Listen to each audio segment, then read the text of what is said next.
사무엘상 28장 구역성경 157페이지쯤에 있는 사무엘상 28장 15절에서 20절까지 이렇게 하나님 말씀을 함께 제가 읽겠습니다. 사무엘상 28장 15절에서 20절까지 기록된 하나님 말씀 제가 읽겠습니다. 들으십시오. 사무엘이 사울에게 이르되 네가 어찌하여 나를 불러 올려서 나를 성가시게 하느냐 하니 사울이 대답하되 나는 심히 다급하니이다. 블레셋 사람들은 나를 향하여 군대를 일으켰고 하나님 나를 떠나서 다시는 선지자로도 꿈으로도 내게 대답하지 아니하시기로 내가 행할 일을 알아보려고 당신을 불러 올렸나이다 하더라. 사무엘이 이르되 여호와께서 너를 떠나 네 대적이 되셨거늘 네가 어찌하여 내게 묻느냐. 여호와께서 나를 통하여 말씀하신 대로 내게 행하사 나를 내 손에서 떼어 내 이웃 다윗에게 주셨느니라.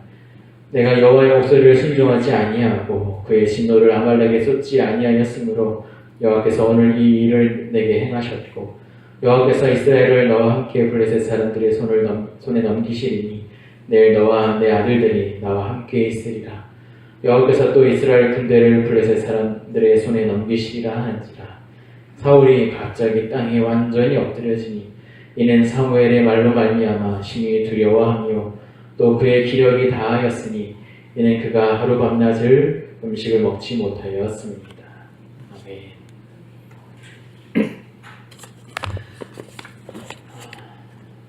오늘 말씀은 사무엘상 28장입니다. 28장 말씀을 통해서 하나님 말씀, 하나님 뜻을 함께 상고해 보겠습니다.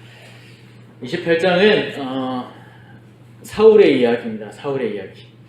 바로 27장은 다윗에 관한 이야기였죠. 다윗과 사울을 이렇게 계속해서 교차하면서 이렇게 대비하면서 하나님께서 27장과 28장의 한 주제를 가지고 대비하심을 통해서 한 주제를 이렇게 부각시키면서 우리에게 가르쳐주고 있습니다. 지난주 강설의 제목이 뭐였죠? 지난주 강설 제목이 은혜의 통치였습니다. 은혜의 통치. 오늘 강설 제목은 한 문장 더 붙여서 은혜의 통치 그 안과 밖이라는 제목으로 말씀을 나누려고 합니다. 그래서 오늘 28장 보기 전에 먼저 지난 시간 27장 말씀을 잠깐 살펴보려고 보고 가는 것이 좋겠습니다. 지난 시간 다윗답지 않은 기름 부음 받은 자답지 않은 신자답지 않은 모습으로 1년 4개월 동안이나 블레셋을 하나님 의지하지 않고 블레셋을 의지하며 살게 되었다라는 사실을 우리가 확인했었습니다. 자신이 사울에게 붙잡혀서 이제 죽게 생겼다.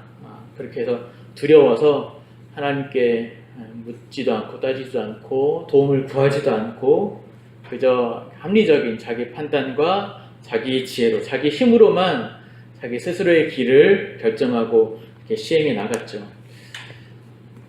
여지까지 크게 하나님 뜻에 크게 벗어난 적 없었던, 그렇게 잘 해나갔던 다윗이 왜 그랬을까?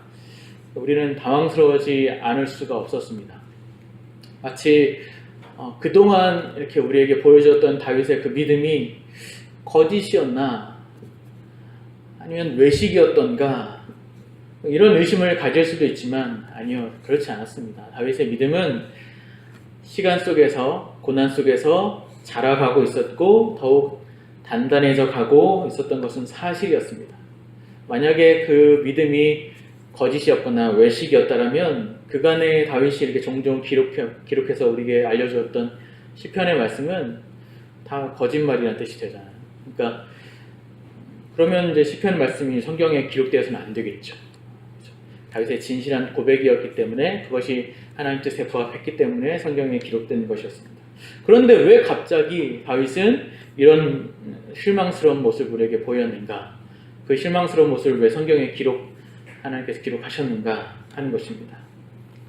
그것은 다윗이 하나님을 알아가는 것만큼이나 자신이 직면한 이 현실의 크기와 무게의 그 만만치 않음도 고난 속에서 뼈저리게 알았기 때문입니다. 그러니까 하나님을 아는 만큼 현실도 시간이 갈수록 더 뼈저리게 알게 된 거예요. 그러니까 아무리 기다려도, 아무리 인내해도 좀처럼 이렇게 나아지지 않는 현실에 육신의 고단함까지 지쳐서 계속 도망다니니까 육신의 고단함까지 함께 더해져서 얼른 이 현실, 이 위험을 벗어나자 하는 생각만 머릿속에 가득 차게 됐던 것입니다. 그러니까 결국에 하나님보다 보이는 현실이 더 크게 보였던 것이죠. 그래서 보이지 않는 하나님을 전혀 의식하지 못하고 그 하나님보다 현실을 크게 두려워해서 눈에 보이는 것에 어떤 실질적인 도움을 찾아 나섰던 것이죠.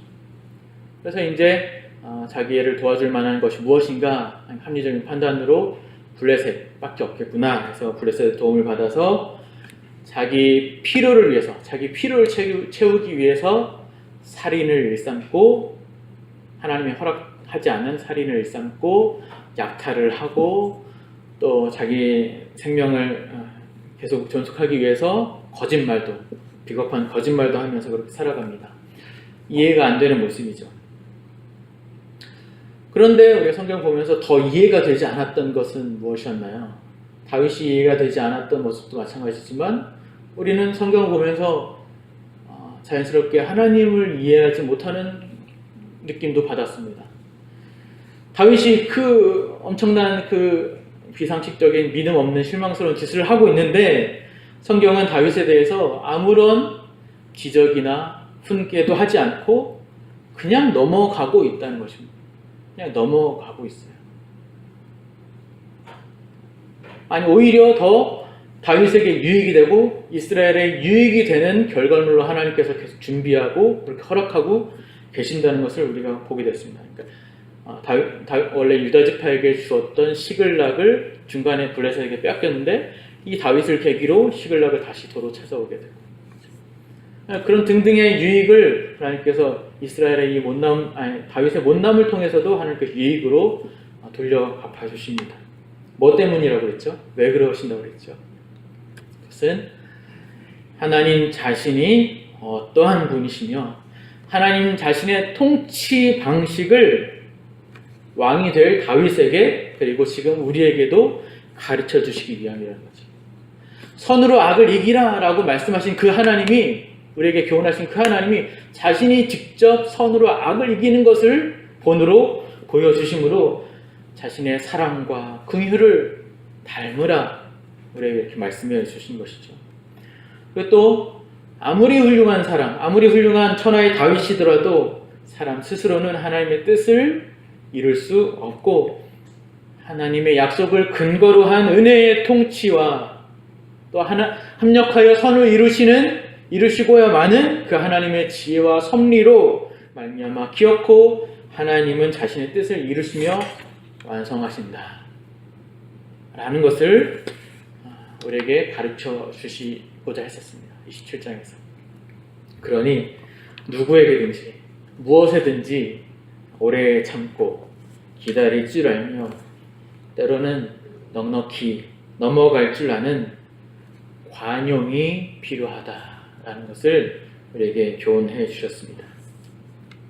하나님이 우리에게 이렇게 늘 관용을 베풀어 주고 계시죠. 사실 우리가 느끼지 못하는 순간순간마다 우리에게 관용을 베풀어 주고 계십니다. 그래서 우리 신자의 삶은 매일 순간순간이 기적이라고 했죠. 넘어갈 수 없는 것들을 하나님께서 계속 넘어가 주고 계세요. 그러니까 다른 것의 기적을 찾을 필요가 없다. 다른 것의 기적을 찾을 필요가 없고 매 순간 일어나는 기적을 깨닫는 것만으로도, 매 순간 일어나고 있는 것이 그냥 당연스러운 것이 아니라 기적이라는 사실을 깨닫는 것만으로도 우리 삶을 넉넉하고 여유롭고 건강하게 만들어 나갈 수 있다라는 사실들을 다시금 기억하셨으면 좋겠습니다. 그것이 바로 신자의 특권이고 하나님의 은혜의 통치 안에 있는 자의 특권이다. 누구와도 비교할 수 없는 자랑이요 영광이다 라는 것이죠. 그래서 이제 오늘 사무엘상 28장은 그 영광에 참여하지 못하고 있는 사울을 보여주심으로써 다시금 이제 우리가 경험하고 있는 은혜의 통치가 얼마나 값지고 간사한 것인지를 대비해서 강조해서 부각시켜서 설명해 가르쳐주고 있습니다. 자, 우리 28장 읽지 않았던 28장 1절, 2절을 함께 읽어보시죠. 1절, 2절 함께 읽겠습니다. 시작. 그때에 블레셋 사람들이 이스라엘과 싸우려고 군대를 모집한지라. 아기스가 다윗에게 이르되 너는 밝히 알라. 너와 네 사람들이 나와 함께 나가서 군대에 참가할 것이니라. 다윗이 아기스에게 이르되 그러면 당신의 종이 행할 바를 아시리이다 하니 아기스가 다윗에게 이르되 그러면 내가 너를 영원히 내 머리 지키는 자를 삼으리라 하니라. 다윗이 1년 4개월 동안 블레셋의 편이 되어서, 그러니까 네 편도 아니고 내 편도 아닌 그런 상황 가운데 있습니다. 그렇죠? 이렇게 겉모양으로는 아기스 블레셋 편에 있는 것 같고 실질적으로는 그렇지 않습니다. 뭐 그런 중에 아기스는 이제 그렇게 다윗을 보고 믿고 있었으니까 이제 더욱 용기를 얻어서 이제 다윗과 함께 이스라엘을 무찌르러 공격하러 출발하려고 이제 전쟁의 진을 준비하게 됩니다. 그리고서 이제 아기스가 다윗에게 이제 함께할 것을 제안하면서 네가 함께하면 네가 나의 머리를 지키는 경호 대장으로 내가 삼아주겠다 이렇게 제안을 하죠. 그러니까 다윗은 굉장히 애매한 입장이었을 겁니다. 애매하죠. 이렇게 하지도 못하고 저렇게 하지도 못할 상황입니다. 그러니까 아기스의 말을 따르게 되면 이스라엘과 싸우게 되니까 동족과의 원수가 되는 것이고 아기스 말을 거절하면 의심받게 되어서 죽을 수도 있는 것이고 이 난감한 상황은 다윗의 선택이 얼마나 미련하고 어리석었는지를 한 단면으로 보여주고 있는 상황인 것입니다.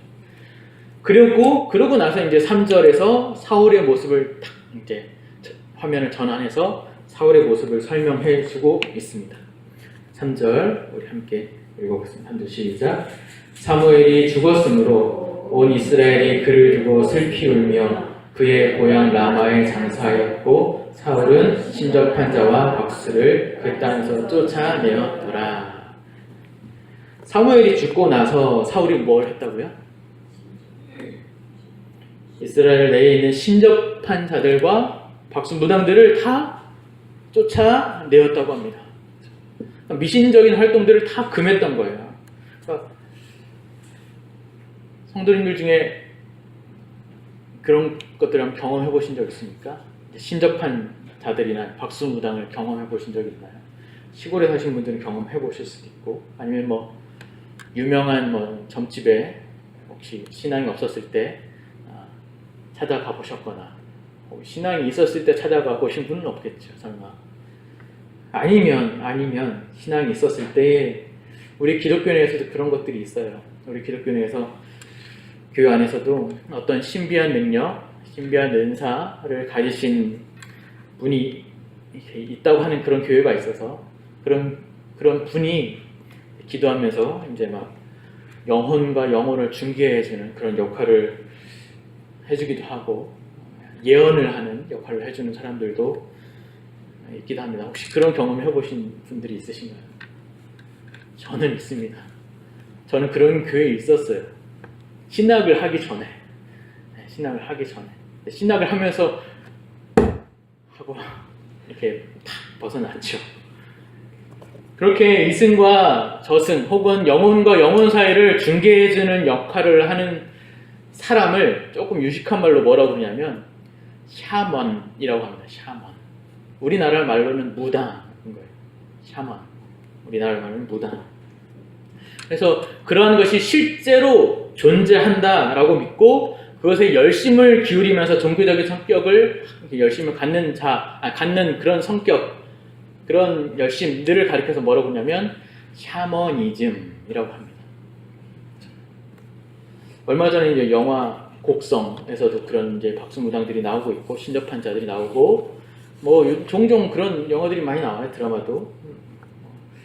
그만큼 사람들의 의식 속에서 영혼과 영혼을 매개해주는 어떤 역할이 있다. 혹은 뭐 샤머니즘이 그런 것들이 그런 의식들이 사람들 은연중에 공통적으로 내재하고 있는 것 같아요. 신자이든 비신자이든 은연중에 내재하고 있는 잘못된 생각들이 많이 있는 것 같습니다.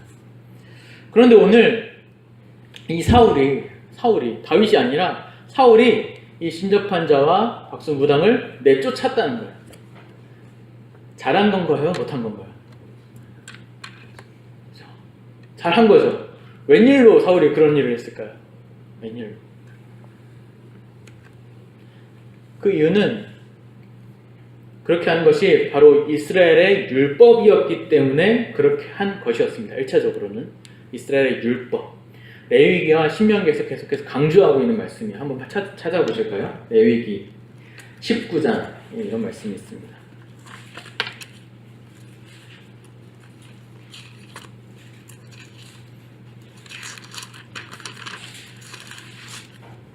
레위기 19장 31절 같이 시작. 너희는 신접한 자와 박수를 믿지 말며 그들을 추종하며 스스로 더럽히지 말라. 나는 너희 하나님 여호와니라.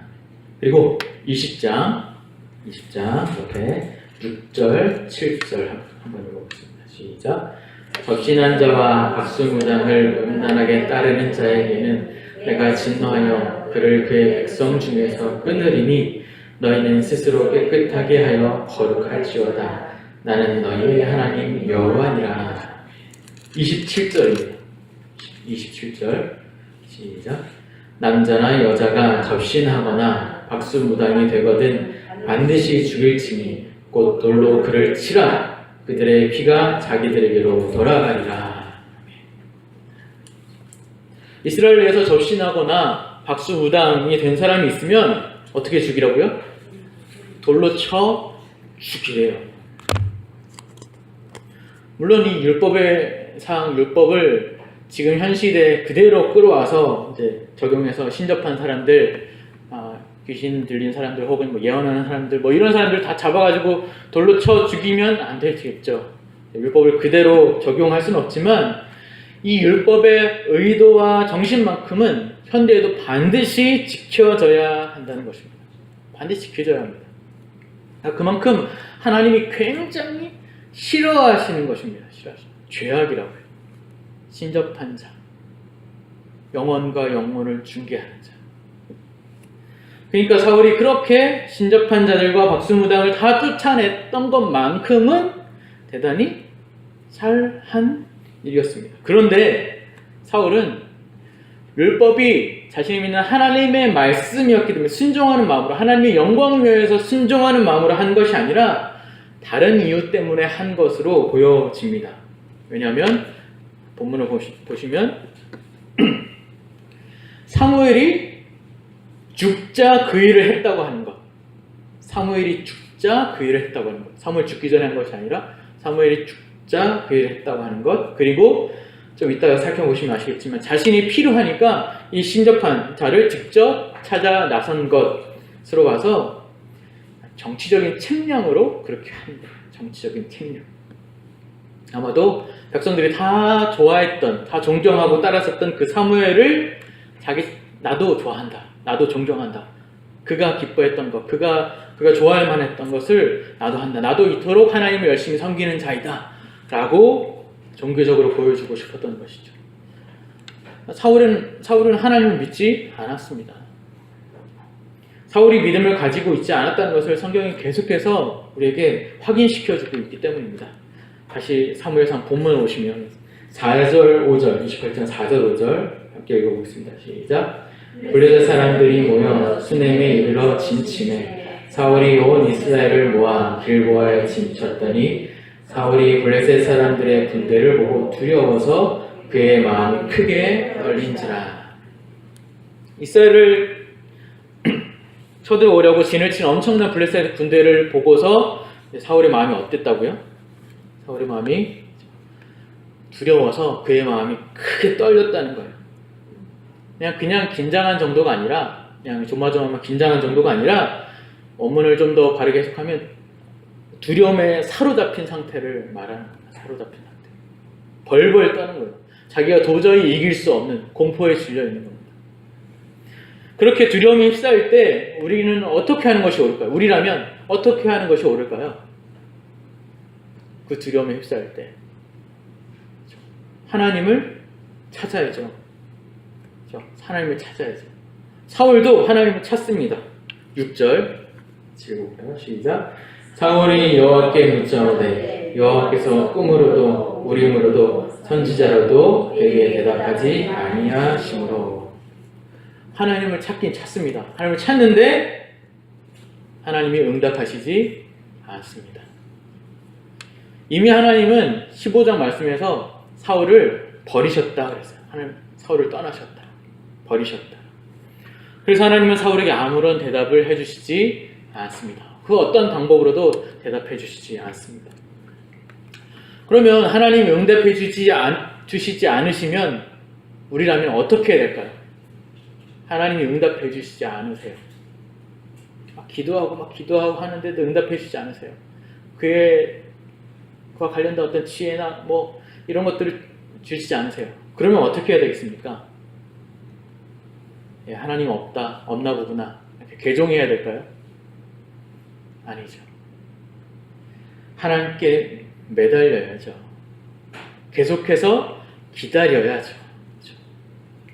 하나님밖에 의지할 자가 없으니 그분만이 나의 유일한 길이요 빛이요 생명이라고 한다면 그분만을 믿고 기다려야죠. 그렇죠? 시편 40편에서도 다윗이 그러잖아요. 내가 여호와를 기다리고 기다렸더니 귀를 기울이서 나의 부르짖음을 들으셨도다. 기다려야죠. 하나님을. 기다리는 게 믿음이죠. 하나님밖에 없는 거잖아요. 그것밖에 없는 거잖아요. 유일한 거잖아요. 이게 아닌가비요? 하고 다른 데로 눈을 돌린다는 건 제대로 믿고 있지 않다는 것입니다. 그러니까 사울은 어떻게 해요? 기다리지 못합니다. 믿음이 없으니까 기다리지 못해요. 그래서 7절 같이 읽어보죠. 7절 시작. 사울이 그의 신하들에게 이르되 나를 위하여 신접한 여인을 찾으라. 내가 그리로 가서 그에게 물으리라 하니 그의 신하들이 그에게 이르되 보소서 엔돌에 신접한 여인이 있나이다. 그렇게 자신이 쫓아내었던 다 몰아내었던 신접한 여인을 다시 찾게 됩니다. 아무도 모르게 위장을 하고서 몰래 숨어 들어가서 신하들이 알려줬던 엔돌에 가서 신접한 여인을 만납니다. 신접한 여인을 찾아서 뭐 하려고 신접한 여인을 찾았겠습니까? 11절 보시면 11절 시작. 여인이 이르되 내가 누구를 내게로 불러올리냐 하니 사울이 이르되 사무엘을 불러올리라 하는지라. 누구를 찾는 거죠? 사무엘. 사울에게 지대한 영향을 주었었던, 자신에게 기름 부어줬었던, 나라의 존경과 신뢰를 한 몸에 받고 있었던 그 사무엘의 도움, 사무엘의 지혜가 필요했던 것입니다. 이게 바로 샤머니즘이에요. 샤머니즘. 죽어있는 영혼 다시 나에게 나타날 수 있다. 신접한 여인을 통해서 나에게 불러들일 수 있다라고 믿고 있는 거잖아요. 샤머니즘이죠. 실제로 그게 가능했다고 사울은 지금 믿고 있는 것입니다. 그러니까 사울은 엄청나게 영적인 파탄 가운데 빠져버린 것입니다. 영적인 파탄. 도무지 의지할 데가 아무데도 없는 것입니다. 아무데도. 거룩한 이스라엘의 왕이라고 하는 자가 이방인과 다를 것 없는 그런 모습으로 이리저리 헤매고 있는 모습이 지금 보여지고 있는 거예요. 그래서 어찌됐든 이렇게 신접한 여인을 통해서 한 영혼이 나타납니다. 이제 성경에는 사무엘이라고 하는데 한 영혼이 나타납니다. 그러나 사울은 그 영혼에게 자신에게 위로가 될 만한, 자신에게 어떤 속이 시원할 만한 사이다 같은 어떤 그런 해답을, 아무런 그런 위로가 될 만한 답을 얻지 못합니다. 오히려 심판과 절망의 메시지만을 듣게 됩니다. 아까 우리가 15절에서 20절 같이 읽었었던 것처럼 심판과 절망의 메시지를 듣게 됩니다. 세 가지 메시지를 듣습니다. 하나는, 첫째는 사울이 다스리고 있는 이 나라를 다윗에게로 넘기겠다. 그리고 둘째는 네가 아말렉을 진멸하지 않고 순종하지 않았기 때문에 15장에서 아말렉을 진멸하지 않고 네 생각대로 판단하고 남기고 했기 때문에 그러니까 결국엔 순종하지 않았기 때문에 오늘의 이 일이 일어난 것이다 라고 하는 거예요. 세 번째, 내일 블레셋과의 전쟁에서 너와 너의 아들들이 다 죽을 것이다. 나와 함께 있을 것이다. 영원히 한 말처럼 나와 함께 하시고 죽을 것이다 라고 하는 것이죠. 이런 심판의 메시지는 사울이 듣고 싶었던 답이 아니죠. 그래서 사울이 어떻게 되냐면 20절에 다시 같이 읽어볼까요? 20절 시작. 사울이 갑자기 땅에 완전히 엎드려지니 이는 사무엘의 말로 말미암아 심히 두려워하며 또 그의 기력이 다하였으니 이는 그가 하루 밤낮을 음식을 먹지 못하였음이니라. 완전히 절망하여 엎드려지죠. 전쟁을 코앞에 두고 있는데도 아무것도 먹지 못하는, 식음을 전폐하고 완전히 무기력해지고 영적으로나 육적으로나 완전히 자포자기한 상태가 되어버리고 맙니다. 그러니까 어떤 기분이겠습니까? 사형 선고를 받은 거죠. 사형 선고. 너 내일 죽는다. 자기가 가지고 있었던 모든 것을 다 빼앗기고. 그래서 지금 이 말씀을 많은 신학자들이 지금 이 사울 앞에 나타난 영혼, 사무엘이라고 하는 영혼이 과연 진짜 사무엘인가 아니면 마귀의 영인가 하는 여러 주장들을 내놓고 있습니다. 여러 설명 중에서도 우리가 좀 더 신뢰할 만한 종교개혁 정신을 가진 그런 신학자들의 답, 그리고 여러 가지 이유들을 통해서 좀 더 권위 있고 합당한 설명으로는 이 영혼이 진짜 사무엘이 아니고 마귀의 영이다라는 것입니다. 왜냐하면 11절에서 사울이 여인에게 사무엘을 불러달라고 부탁을 하자마자 12절에서 여인이 놀래거든요. 부탁을 하자마자 그냥 놀래요. 자신이 불러오지도 않았는데 그 영혼이 여인의 눈앞에 나타난 것이죠. 근데 사울은 신접한 여인이 불러 올린 줄로 알고 있습니다. 게다가 사울이 직접 그 사무엘을, 그 영혼을 보지 못했습니다. 보지 못했어요. 14절에 사울이 여인에게 물어봅니다. 그 영혼이 어떻게 생겼느냐? 그랬더니 신접한 여인이 말하기를 노인이고, 나이가 든 노인이고 사사가 있는 겉옷을 입었다 라고만 설명했는데 그것으로만 가지고 사울은 그 영혼이 사무엘인 줄 알고 있는 거, 확신하고 있는 거죠. 그리고 15절에 그 영혼이 사울에게 한 말을 봐도 이런 말을 해요. 어찌하여 날 성가시게 하느냐?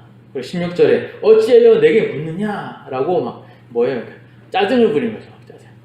짜증을 부리면서 심판의 메시지만을 이렇게 막 절망의 메시지만을 전하지 어떤 회개를 촉구한다든가 어떤 위로를 준다든가 아니면 대안을 준다든가 이런 것은 전혀 없다는 점에서 이 영혼은 진짜 사무엘이 아니고 마귀의 영 혹 귀신이다 이렇게 판단할 수 있습니다. 그리고 무엇보다도 성경 전체의 가르침, 교리적인 가르침, 우리 신조와 신앙 고백서 혹은 요리문답을 통해서도 알 수 있는 대로 죽은 사람이 이 생으로 지금 우리 살고 있는 이 현실로 다시 올 수 있느냐? 라고 했을 때는 그렇지 않다라고 합니다. 사람이 죽어서는 육신은 땅에 묻히고 그렇죠? 영혼은 그 믿음의 여부에 따라 나건 아니면 음부입니다. 다시 돌아올 수 없습니다. 돌아오는 모습을 성경에서 보여준 적이 없어요. 그러니까 중요한 건 사무엘이 진짜 사무엘이냐, 지금 영혼이 사무엘이냐, 진짜냐 아니냐에 중요한 교훈이 있는 것이 아니라 하나님이 그 무엇으로도 사울에게 응답하시지 않았다라는 데 있습니다. 사무엘은 하나님 편이잖아요, 그죠? 하나님이 응답해 주지 않았다는 거예요. 그 무엇으로도, 꿈으로도, 선지자로도, 사무엘로도 아무런 신접한 여인을 통해서도 아무런 응답을 해주지 않았다라는 것에 있습니다. 사울의 그 샤머니즘에 대하여 하나님도 사울의 사무엘도 응답한 것이 아니라 마귀가 응답하고 그 응답조차도 사울을 어떻게 했어요? 깊은 절망과 영적 흑암으로 몰아넣은 것이었다. 그래서 성경은 사울의 이 꼬라지를 봐라. 사울의 이 모습을 봐라.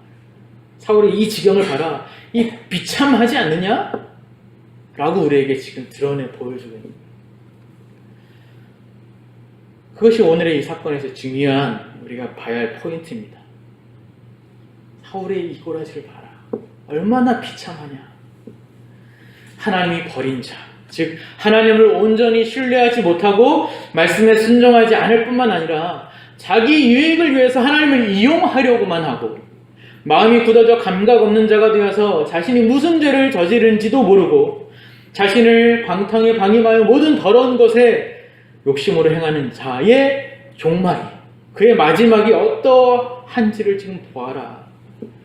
그의 열매가 지금 어떻게 맺어지고 있는지를 보아라를 지금 이 말씀을 통해서 우리에게 보여주고 있는 거예요. 지금 사무엘상이 거의 맞춰지고 있잖아요. 그렇죠?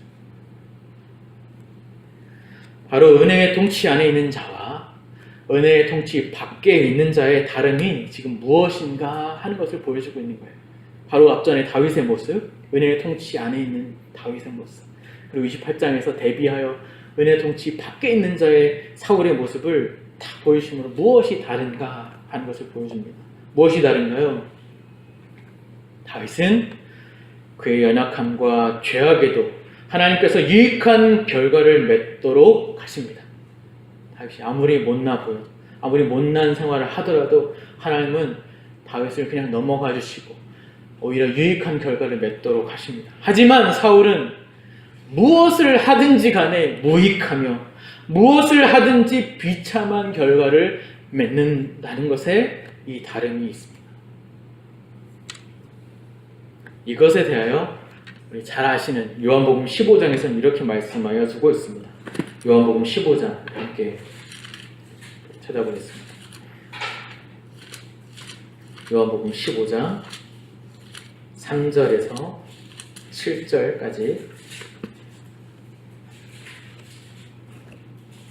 요한복음 15장 3절에서 7절 함께 읽겠습니다. 시작.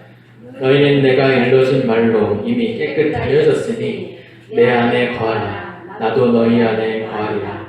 가지가 포도나무에 붙어있지 아니하면 스스로 열매를 맺을 수 없음같이 너희도 내 안에 있지 아니하면 그러하리라. 나는 포도나무요 너희는 가지라. 그가 내 안에 내가 그 안에 거하면 사람이 열매를 많이 맺나니 나를 떠나서는 너희가 아무것도 할 수 없습니다. 사람이 내 안에 거하지 아니하면 가지처럼 밖에 버려져 마르나니 사람들이 그것을 모아다가 불에 던져 사느니라. 너희가 내 안에 거하고 내 말이 너희 안에 거하면 무엇이든지 원하는 대로 구하라. 그리하면 이루리라. 잘 아시는 예수님이 하신 비유의 말씀이죠. 예수님께서 자신 안에 거하는 것의 유익과 방식을 이렇게 설명하십니다. 나는 포도나무요 너희는 가지라. 즉 나무에 잘 붙어 있는 것이 그 안에 거하는 것과 같다 라고 비유로 말씀해 주고 있는 거예요. 잘 붙어 있으면 그 안에 거하고 있는 것이고, 그 안에 거하고 있으면 그 포도나무 자체가 가지고 있는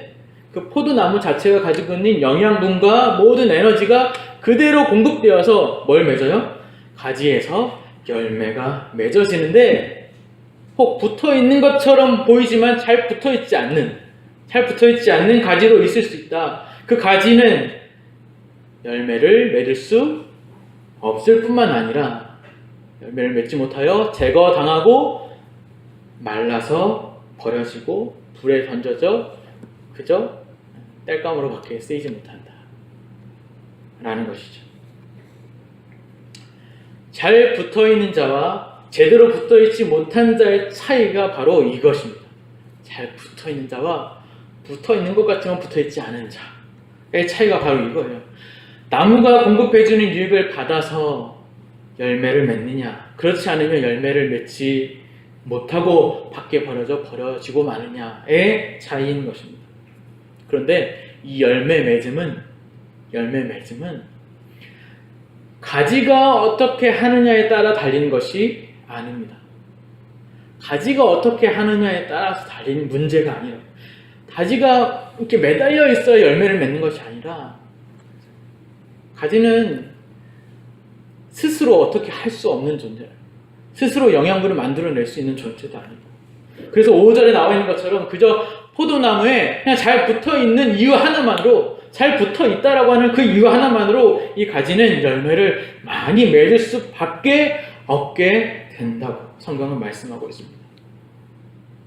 이것이 붙어있는 가지의 운명이요, 은혜요, 영광입니다.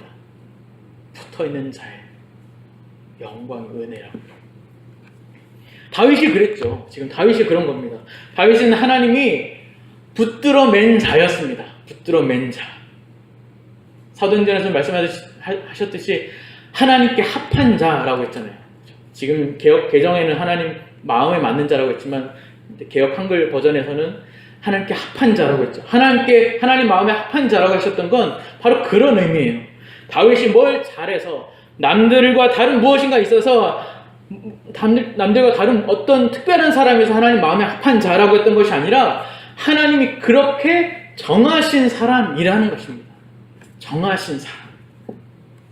그래서 다윗을 기름 부어 왕으로 삼겠다고 약속하신 것이며, 그를 통해서 이스라엘을 하나님의 나라다운 나라로 만드시고자 하시겠다고 하시는 그 의지를 말씀을 통해서 계속 보여주고 있는 거예요. 다윗이 뭐가 있어서 그런 것이 아니라 내가 그를 정했다. 그렇기 때문에 다윗이 지금 블레셋에서 1년 4개월 동안 그러고 있었음에도, 그 못난 생활을 하고 있었음에도 불구하고, 그렇게 어리석게 있었음에도 불구하고 하나님이 그냥 넘어가시는 것입니다. 기다리시는 것입니다. 포기하지 않고 버려버리지 않으시고 계속해서 함께 하시고 만들어 나가시는 것이죠. 그래서 끝내 예수님의 계보에도 이름이 올려지게 됩니다. 다윗이 잘해서가 아니라고요. 즉 우리 신자의 운명, 우리의 운명이 바로 이와 같은 것입니다. 예수 안에 속한 자, 하나님이 자신이 정하신 의지와 약속을 근거로 하여 붙드시기로 마음 먹으신 자, 그래서 예수를 나의 구주로 영접하여 자기 삶을 하나님의 영광을 위해서 드리겠다고 고백하는 그런 참 신자의 운명은 바로 은혜의 통치 안에서 살아가게 됩니다. 하나님의 간섭을 받게 되며, 하나님의 사랑의 잔소리를 듣게 되며, 하나님이 그 놔두시지 않으시는 보호하심과 지키심과 무시무시한 그 사랑의 씨름으로 무슨 일이 있어도, 그 어떤 비극적인 일이 일어난다고 해도 열매를 맺을 수밖에 없고 유익을 누릴 수밖에 없게 된다고 하는 것입니다. 하나님은 그를 영광의 자리로 기어코 인도해 나가십니다. 그것이 참 신자들, 예수 안에 중생된 참 신자들의 운명입니다. 하지만 그 반대로 아무리 겉모습은 예수 안에 속한 자처럼 하고 다니고 자기 힘으로 열매를 맺으려고 안간히 힘을 쓴, 모든 일에 열심을 내는 자가 있다 할지라도 예수를 나의 주로 고백하지 못하고 예수를 믿지 못하여 하나님께 자신의 삶을 맡기지 못하는 자, 주로 고백한다는 건 뭐예요? 그냥 예수님 나의 주이십니다, 이 말을 한다는 것이 고백한다는 것이 아니잖아요. 그죠? 예수를 주로 고백한다는 건 내 삶이 내 것이 아니라 당신 것입니다, 당신께 내 삶을 드립니다 라고 맡길 수 있는 자가 예수를 주로 고백하는 자잖아요. 그렇게 맡기지 못한 자, 그래서 하나님이 간섭하시지 않으시는 자의 운명, 놔두고 방치하시며 버리신 자의 운명은 비참할 뿐입니다. 그 누구보다도 그가 느끼기에는 그 누구보다도 막 자유한 것 같고, 자유한 것 같고, 내가 다 한 것 같이 자랑스러우며 자신이 가장 똑똑한 것처럼 다른 사람이 한심해 보여도, 왜 저렇게 살아? 한 것처럼 한심해 보여도 결코 그는 선한 열매를 맺을 수 없으며 그저 버려지고 말라져 끝내 자멸하며 소멸되는 것입니다. 사울이 그런 거죠. 사울을 보십시오. 사울은 지금 자신이 취할 수 있는 어떠한 방법을 다 동원하였다 할지라도 그에게 필요한 어떠한 답도 얻어내지 못하고 있습니다. 오히려 절망과 한숨, 두려움과 허무함밖에는 느낄 수 없다는 것이죠. 사울은 무엇을 하든지 간에 그리로 갈 수밖에 없습니다. 비참함과 비극으로. 왜 그렇습니까? 그는 하나님을 버렸기 때문입니다. 그래서 하나님도 그를 버렸습니다. 하나님을 자신의 왕으로 섬기지 못하고 있습니다. 하나님을 주로 믿지 못하고, 하나님의 판단보다 자기 판단이 더 옳기 때문에 하나님의 명령을 따르지 않는 것이죠. 아무리 기독교적인 종교적인 일을 시행하고 아무리 이스라엘 공동체 안에 머물러서 있다 할지라도, 사울처럼 이스라엘 공동체 안에 머물러 있다 할지라도 그는 하나님을 믿지 않는 자였습니다. 자기 필요를 위해서 하나님의 이름을 부르며 내내 자기 판단과 자기 지혜로 불순종의 죄만 쌓다가, 다음 시간에 보면 아시겠지만 사울은 비참한 죽음을 맛보면서 스스로 자멸합니다. 자살하는 것처럼 죽어요. 이것이 사울의 운명이요, 예수 안에 있지 못한 자, 더 자세히 말해서 예수를 주로 진짜 고백하지 못하고 자신의 삶을 예수께 내어두지 못하고 있는 자의 기관 운명입니다. 이 운명을 아는 것이 믿음입니다. 이 운명을 아는 것이 믿음이라고. 예수 안에 산다는 것이 가지는 약속의 말씀이요, 소망의 말씀이요, 영광의 말씀입니다. 우린 여기 계신 분들은 하나님의 은혜의 통치 안에 사는 사람들인 줄로 믿습니다. 예수 안에 살며 예수의 손에 붙들려 사는 사람입니다. 적어도 여러분들이 예수를 정말로 믿노라 고백하고 있다면 말입니다.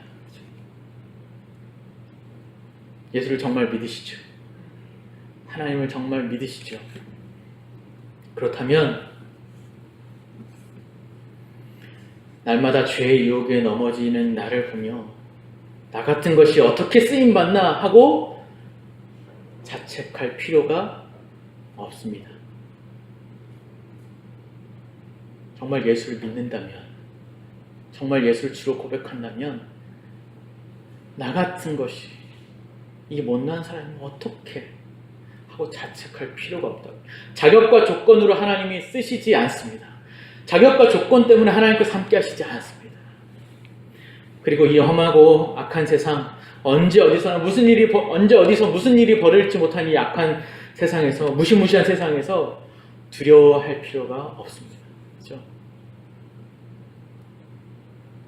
마음 졸이면서 살잖아요. 아무리 잘해도 이상하게 막 사고가 나고, 횡단보도 건너다가 그냥 차가 충돌하고, 두려워할 필요나 조마조마하면서 살아갈 필요가 없습니다. 아직 벌어지지도 않은 일에 지레 겁먹을 필요도 없습니다. 왜냐하면 지금의 현실이 우리는 끝이 아니기 때문입니다. 보이는 현실이 다가 아니라고요. 우리는 그저 열심히 사는 데까지 살다가 부르시면 가면 됩니다. 부르시면 가는 곳은 더 좋은 곳이 우리를 기다리고 있습니다. 여기보다 더 좋은 곳이. 혹시 남겨진 분들이 걱정되셔서 나 혼자 가기 좀 뭐 하시나요? 아니요. 하나님을 믿으십시오. 어차피 가서 만날 거 아닙니까? 그죠? 만나잖아요.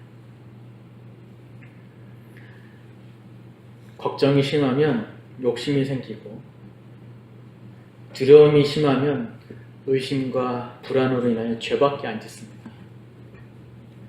그래서 빌립보서에서 이렇게 말씀하시죠. 아무것도 염려하지 말고 오직 모든 일에 기도와 간구로 너희 구할 것을 감사함으로 하나님께 아뢰라. 그리하면 모든 지각에 뛰어난 하나님의 평강이 그리스도 예수 안에서 너희 마음과 생각을 지키시리라.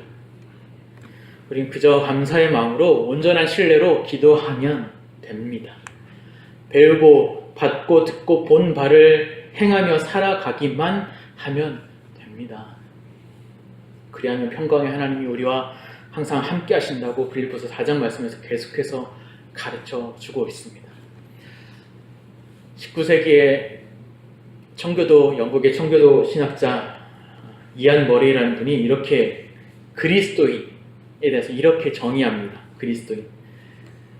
그리스도인을 정의해 보라고 한다면 저는 이렇게 말해 보겠습니다. 그리스도인이란 그리스도를 믿기 때문에 자신이 세상에서 제일 행복한 사람이라고 여기며 다른 모든 일들도 자기만큼 행복하기를 바라는 사람이라고 말입니다. 그리스도를 믿기 때문에 자신은 가장 행복한 사람이다. 다른 사람들도 이 행복에 동참하기를 바라는 그런 사람이다. 라는 것이죠. 죄 때문에 시달리는 사람이 아닙니다. 행복을 누리는 사람입니다. 시편 1편, 그 유명한 시편 1편에서도 이렇게 말씀해주고 있습니다. 시간이 지났으니까 제가 읽어드리겠습니다. 시편 1편 다 아시는 말씀이시죠. 복 있는 사람은 악인들의 꾀를 따르지 아니하며 죄인들의 길에 서지 아니하며 오만한 자들의 자리에 앉지 아니하고 오직 여호와의 율법을 즐거워하여 그 율법을 주야로 묵상하는도다. 그는 시냇가에 심은 나무가 철을 따라 열매를 맺으며 그 잎사귀가 마르지 아니함 같으니 그가 하는 모든 일이 다 형통하리로다. 악인들은 그렇지 아니하며 오직 바람에 나는 겨와 같도다. 그러므로 악인들은 심판을 견디지 못하며 죄인들이 의인들의 모임에 들지 못하리로다. 무릇 의인들의 길은 여호와께서 인정하시나 악인들의 길은 어떻게 한다고요? 망하리로다. 복 있는 사람, 즉 의인과 악인을 대비하여서 설명해주고 있습니다. 어떤 사람이 의인이라고요? 여러분이 여호와의 율법, 하나님의 말씀을 즐거워하고 있다면 여러분은 의인입니다. 그러나 여러분이 여호와의 율법을, 하나님의 말씀을 즐거워하지 않고 있다면 듣기 싫어. 나 힘들게 만들어. 하고 있다면 아직 의인의 모습은 갖추지 않아요. 성경이 그렇게 말하고 있습니다. 아직 거듭난 자가 아닐 수도 있는 거예요. 예수를 덜 믿는다는 거예요. 나는 예수를 믿고 있다 스스로 착각할 수도 있다라는 거예요. 교회를 다닌다고 다 의인이 아니라는 것이죠. 여러분의 자리는 어디입니까? 의인, 복 있는 사람입니까? 악인입니까? 중간쯤에 걸쳐 계신가요? 의인은 모든 일에 다 형통하지만 악인들은 그렇지 않다고 합니다. 바람에 나는 겨와 같다. 무릇 의인들의 길은 여호와께서 인정하시나 악인들의 길은 망하리로다. 이처럼 하나님 안에 있다라는 것은 그 무엇과도 비교할 수 없는 큰 복입니다. 하나님 안에 있다라는 것. 하나님 안에 있다라는 건 다만 교회를 출석하고 있다라는 것으로 오케이가 되지 않습니다. 다 온전치는 않아도, 완벽하지는 않아도 예수를 나의 주인이라고 믿고 자신의 삶을 예수께 내어드릴 마음은 적어도 가지고 있어야 됩니다. 시시때때로 그렇게 되지 않더라 할지라도 그럴 마음은 가지고 있어야 되는 거예요.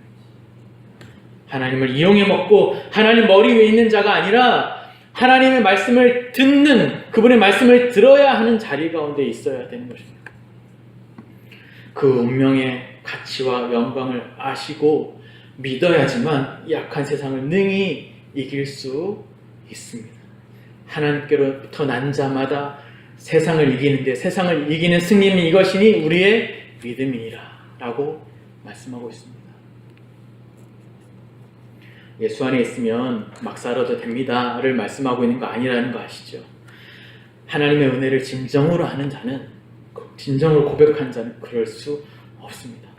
그 은혜에 감사함으로 그 은혜를 베푼 자의 기뻐하심을 위해서 살게 되어 있는 것이죠. 오늘 사무엘상 28장의 말씀에 담겨있는 하나님 마음과 교훈을 아시겠죠?